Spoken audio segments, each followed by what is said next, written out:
Subscribe பட்டனை அமுக்குங்க, bell பட்டனை அமுக்குங்க. வாழ்க வளமுடன். இப்படிக்கு பாட்டி வைத்தியம்.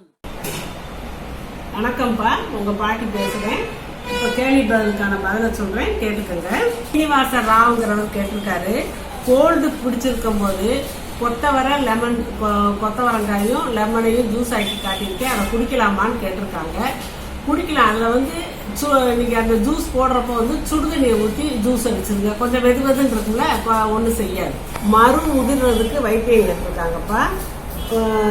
இது அம்மான் பச்சரிசி செடின்னு இருக்கும், ரோட்டில் அங்கங்கே கண்ட இடத்துலையும் முளைச்சி கிடக்கும். புல்லு முளைக்கிற இடத்துல அம்மான் பச்சரிசின்னு சொல்லி ஒரு செடி இருக்கும். அந்த பூ வந்து இந்த கசகசா மாதிரி இருக்கும். கசகசா பொடி பூ வெள்ளை வெள்ளையாக இருக்கு இல்லையா, குருணையாக, அந்த மாதிரி இந்த பூவில் அப்படி இருக்கும். அந்த செடியை பறித்து அந்த செடி பூவை ஒடிக்கக்கூடாது, இலையை ஒடிக்கக்கூடாது. அந்த காம்பை மட்டும் அந்த முனையில் பிச்சோம்னா அப்படியே வச்சோம்னா பால் வரும்.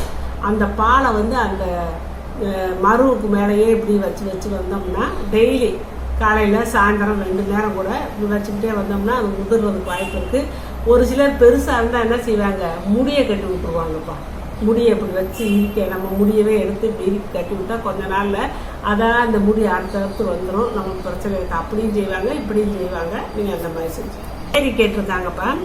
ஃபிட்ஸு வந்து மாத்திரை சாப்பிட்றவங்க அந்த கொத்தவரங்காய் ஜூஸு சாப்பிட்லாமா அப்படின்னு கேட்டிருக்காங்க.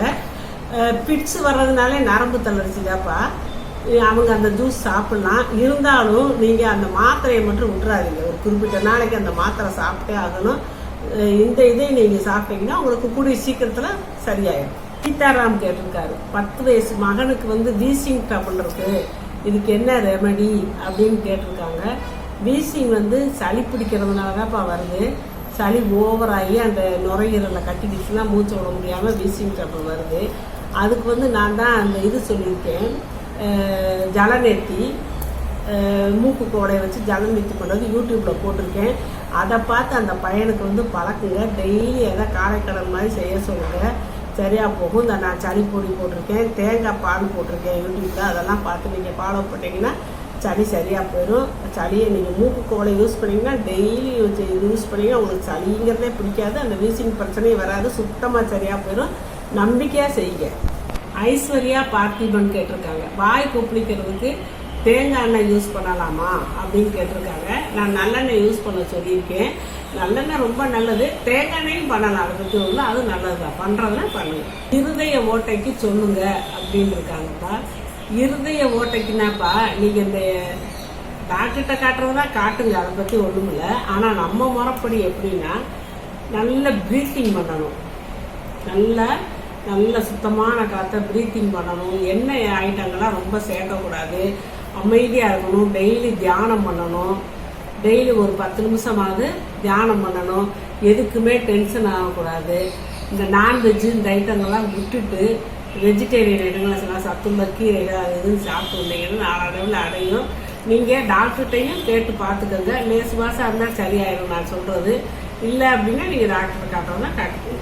பாகியலட்சுமி கேட்டிருக்காங்க, கொத்தவரங்காயும் சீனிய வரக்காயும் ஒன்று தானே அப்படின்னு இருக்கா. ஆமாப்பா, கொத்தவரங்காயும் சொல்லலாம், சீனிய வரக்கான்னு சொல்லலாம். பாகியலட்சுமி கேட்டிருக்காங்க, பிபி இருக்கிறவங்க மட்டும் அந்த ஜூஸ் பிபி ஜூஸ் சாப்பிடணுமா, எல்லாரும் சாப்பிடலாமான்னு கேட்டிருக்காங்க. எல்லாருமெல்லாம் சாப்பிடக்கூடாதுப்பா, லோ பிபி ஆயிரும். பிபி இருக்கிறவங்க தான் சாப்பிடணும். 8 வயசு குழந்தைக்கு சாப்பிட்டாலும் சாப்பிடாட்டியும் வயிறு பெருசாகவே இருக்கான், ஏன்னு கேட்குறாங்க. அது வந்து ஒவ்வொருத்தருக்கு செமிக்காமல் ஜீரணமாகாமல் இருந்தால் கூட அந்த மாதிரி வயிறு பொருந்திக்கிட்டு இருக்கும். அந்த குழந்தைக்கு வந்து டெய்லி நீங்கள் எப்போவுமே அவளுக்கு சீரக தண்ணியாக கொடுங்க. சீரக தண்ணி கொடுத்துட்டே டெய்லி காலையிலேருந்து சாயந்தரம் வரைக்கும் ஒரு பாத்திரத்தில் சீரகத்தை போட்டு கொதிக்க வச்சு, ஒரு தண்ணியை கொதிக்க வச்சு கூட இவ்வளோ சீரகத்தை லேசாக வறுத்து அதில் போட்டு விட்டோம்னா அந்த எசன்ஸ் இறங்கிக்கிட்டே இருக்கும். நீங்கள் நைட்டில் கூட அந்த மாதிரி செஞ்சு வச்சுட்டு அன்னைக்கு பகல் பூரா அந்த தண்ணியவே கொடுத்துக்கிட்டே இருங்க. கொஞ்ச நாளைக்கு எல்லாம் சரியாக போயிடும். 8 வயசு பொண்ணுங்கன்னா நல்லா டைட்டான ட்ரெஸ் போட்டு விடுங்க, வயிற்றில் பெல்ட்டு எல்லாம் கட்டி விடுங்க. சங்கீதா கனகராம் கேட்டிருக்காங்க, என்ன கொப்பளிக்கிறத எந்த வயசுலேருந்து ஆரம்பிக்கிறது அப்படின்னு கேட்குறாங்க. குழந்தைய கொப்பளிக்க ஆரம்பித்தாலே நம்ம சொன்னால் கேட்டால் அவங்கள எந்த வயசில் 10 வயசுலேருந்து கூட ஆரம்பிச்சுக்கலாம்ப்பா, ரொம்ப நல்லது. ஆனால் குழந்தைய கேட்கணும், கேட்டால் நீங்கள் அப்போ இருந்தே கூட ஆரம்பிக்கலாம். நிஷா மணிகண்டன் கேட்டிருக்காங்க, அவங்க தம்பிக்கு ஃபிட்ஸ் வருவான், ஏதாச்சும் செய்யுங்கன்னு கேட்டிருக்காங்க. ஃபிட்ஸ் வந்தால் வந்து நரம்பு தளர்ச்சிதாப்பா. இதுக்கு அலோபதி மருந்துல ஒரு குறிப்பிட்ட வருஷத்துக்கு மருந்து சாப்பிட சொல்லுவாங்க, கட்டாயம் சாப்பிட சொல்லுவாங்க. அதை சாப்பிட்டு நிறைய பேர் சௌரியம் அடைஞ்சிருக்காங்க, நானும் பார்த்துருக்கேன். இருந்தாலும் அதுக்கு கொஞ்சம் நம்ம உடம்புக்கு ஒத்துழைக்கிறதுக்கு கூட கொஞ்சம் சக்தி வர்றதுக்கு நான் இந்த கொத்தவரங்காய் லெமன் போட்டு ஜூஸ் போட்டு காட்டியிருக்கேன் யூடியூப்ல. அதவே நீங்கள் டெய்லி கூட கொடுத்துட்டு வாங்க. கூடிய சீக்கிரத்தில் உங்களுக்கு இப்போ 6 வருஷம் சொன்னால் உங்களுக்கு 4 வருஷத்துல உங்களுக்கு அது சரியாக போயிருக்கும் அந்த உடம்பு. லலிதா அசோக் கேட்டிருக்காங்க, அவங்களுக்கு வந்து அல்சர் இல்லையா, அப்பப்போ வயிறு எரியுமா, நான் இஞ்சிலேயே சாப்பிடலாமா அப்படின்னு கேட்டிருக்காங்க. அப்பப்போ வயிறு எரியுதுன்னாப்பா நீங்கள் ஏதாவது காரங்கரமாக சாப்பிட்றீங்க, வயிறில் புண்ணுன்னு வந்திருக்கும், அதனால கூட உங்களுக்கு அப்பப்போ வயிறு எரிஞ்சுட்டு வந்துருக்கலாம். நீங்கள் வந்து காரம் புளிப்பெல்லாம் கம்மி பண்ணிட்டு அடிக்கடி இந்த மோர் தயிர் இந்த மாதிரி சேர்த்துக்கோங்க, பழங்கள் சேர்த்துக்கோங்க. இஞ்சிலேயே நீங்கள் சாப்பிடலாம், ரொம்ப நல்லது. ரமேஷ் இலக்கிங்கிறவங்க கேட்டிருக்காங்க, 3 மாத பையனுக்கு வந்து தலை நிற்கலை ஏன் அப்படின்னு கேட்டிருக்காங்க. அது ஒவ்வொரு குழந்தைகளுக்கு தலை பெருசாக இருக்கும், உடம்புல சத்து இல்லாமல் இருப்பாங்க. அவங்களுக்கு வந்து கொஞ்சம் தலை நிற்கிறது வந்து கொஞ்சம் நாள் ஆகும். அப்படி நிறையா குழந்தைகளை நான் பார்த்துருக்குறேன். அப்படி தலை நிற்கிறதுக்கு கிராமத்தில் என்ன சொல்லுவாங்க, இந்த ஆட்டு தலை இருக்குது பார்த்தீங்களாப்பா, ஆட்டு தலையை வாங்கிட்டு வந்து குழம்பு வச்சு அடிக்கடி சாப்பிடுவாங்க. வாரம் நீங்கள் ஆட்டு தலையை வச்சு குழம்பு வச்சு சாப்பிடுங்க. அந்த சத்து வந்து அந்த உங்கள் பால் மூலியமாக போய் குழந்தைக்கு வந்து தலை நிற்கிறதுக்கான ஸ்ட்ரென்த்தை கொடுக்கும். சாப்பிடுங்க. குழந்தை கொஞ்சம் உடம்பு குழந்தைக்கும் ஸ்ட்ரென்த் இருக்கணும் அந்த தலையை தாங்கிறதுக்கு. தலையும் அப்போ வந்து அந்த தலை இது வந்து கொடுக்கும்போது தலைக்கறி கொடுக்கையில் சரியாக போயிடும். ஒரு 4 மாதம் 5 மாதத்துல கூட ஒரு உலைகளுக்கு நிற்கும்பா. அதை பற்றி நீங்கள் உறுதி பண்ண வேணாம். வசந்தினி குழந்தைகள் கேட்டிருக்காங்க, தைராய்டு சுரப்பி நன்கு வேலை செய்ய மருந்து சொல்லுங்கன்னு கேட்டிருக்காங்க. தைராய்டு சுரப்பி நல்லா வேலை செய்யறதுக்குப்பா நீங்கள் சவுச்சவ் இருக்கு இல்லையா, சவுச்சவை நீங்கள் கூட்டாவோ சாம்பாராவோ ஜூஸாவோ என்னன்னாலும் வச்சு நீங்கள் சவுச்சவை நீங்கள் அடிக்கடி சாப்பாட்டில் சேர்த்துக்கோங்க. இந்த எள்ளு கருப்பட்டி கருப்பு எல்லாம் வறுத்து கருப்பட்டியை கலந்து அதை நல்லா அடிக்கடி சாப்பிட்டுக்கோங்க. வாரத்தில் 2 நாள் எண்ணெய் தேய்ச்சி குடிங்க. காலையிலையும் சாயந்தரமும் இலை வெயிலில் 1/2 மணி நேரம் நீங்கள் நில்லுங்க. அப்புறம் பேலன்ஸ் டயட், இதுதான் வேணும் அதுதான் வேணும் இல்லாமல் மக்கள் என்னென்ன சாப்பிட்றாங்களோ அத்தனையும் நம்ம ஒதுக்காமல் சாப்பிட்டுக்கிட்டே வந்தோம்னா நம்மளுக்கு தைராய்டு படிப்படியாக குறைஞ்சிருப்பா. குரு கார்த்திக் கேட்டிருக்காங்க, புள்ளி வந்து ஆயில் புள்ளியை வந்து கர்ப்பிணிகள் செய்யலாமான்னு கேட்டிருக்காங்க. செய்யலாம்ப்பா. ஆரா குமார் முகமது ஐசாக் அப்படின்னு 2 பேர் கேட்டிருக்காங்க, கண்ணை எப்படி சுத்தம் பண்ணுறதுன்னு. கண்ணை பற்றி நான் ஒரு வீடியோவில் நான் பேசியிருக்கேன்ப்பா. கண்ணை எப்படி சுத்தம் பண்ணுறது, கண்ணுக்கு எப்படி எக்ஸசைஸ் பண்ணுறது எல்லாம் நான் சொல்லியிருக்கேன். அதை பார்த்து நீங்கள் தெரிஞ்சுக்கங்கப்பா. நிர்மலா சார்லஸ் கேட்டிருக்காங்க, மூக்கு மேலே அவங்களுக்கு மங்கு இருக்கான், அதுக்கு என்ன பண்ணுறதுன்னு கேட்குறாங்க. இந்த கத்தாழை ஜெல்லு இருக்குல்லப்பா, கத்தாழை ஜெல்லில் கஸ்தூரி மஞ்சள் அதை குழப்பி அந்த இதில் போட்டுக்கிட்டே வாங்க. போட்டு 1/2 மணி நேரம் கழித்து 1 மணி நேரம் கழித்து அதை குளிர்ந்த தண்ணியில் தேய்ச்சி கழுவிக்கிட்டே வாங்க. நாளடைவில் உங்களுக்கு சரியாகும். உடனே சரியாகாது, நாளடைவில் கொஞ்சம் கொஞ்சமாக குறைஞ்சி சரியாக போயிருப்பா. அக்ஷயாங்கிறவங்க கேட்டிருக்காங்க, 6 மாத கர்ப்பமாக வாட்ரு குறைவாக இருக்குதாம்மா, என்ன பண்ணன்னு கேட்குறாங்க. நீங்கள் வந்து நீர்ச்சத்துள்ள காய்கறிகள் சமைச்சே சாப்பிட்லாம்ப்பா. உங்களுக்கு ஒரு மாதிரி காலு கை வீக்கம் இருந்துச்சு, 6-7 மாதத்துக்கு மேலே காலு கையெல்லாம் லேசாக வீங்க ஆரம்பிக்கும். அந்த நேரத்தில் நீங்கள் காலை தொங்க போட்டு உட்காராமல் காலை நீட்டியே உட்காரணும்ப்பா.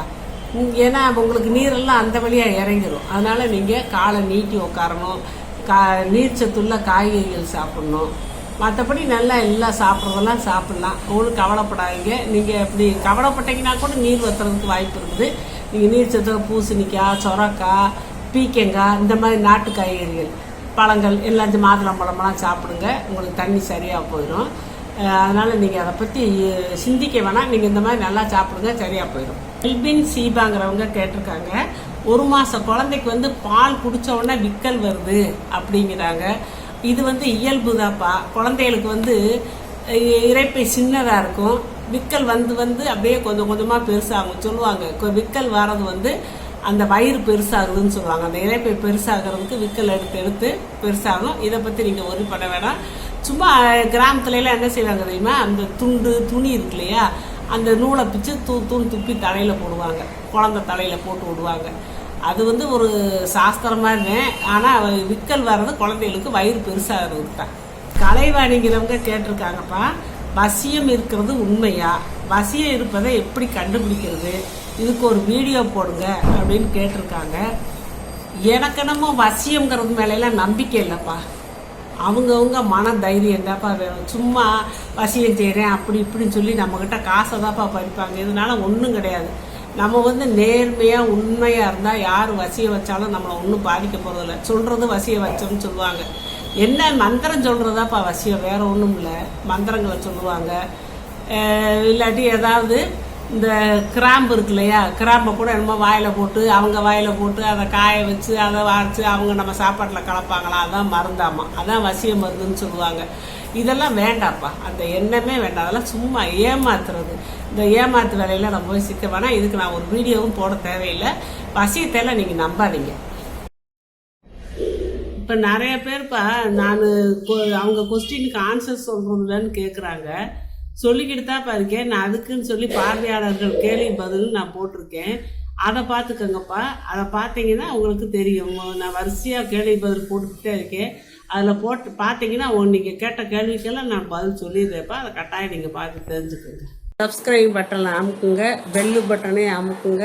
வாழ்க வளமுடன். இப்படிக்கு பாட்டி வைத்தியம்.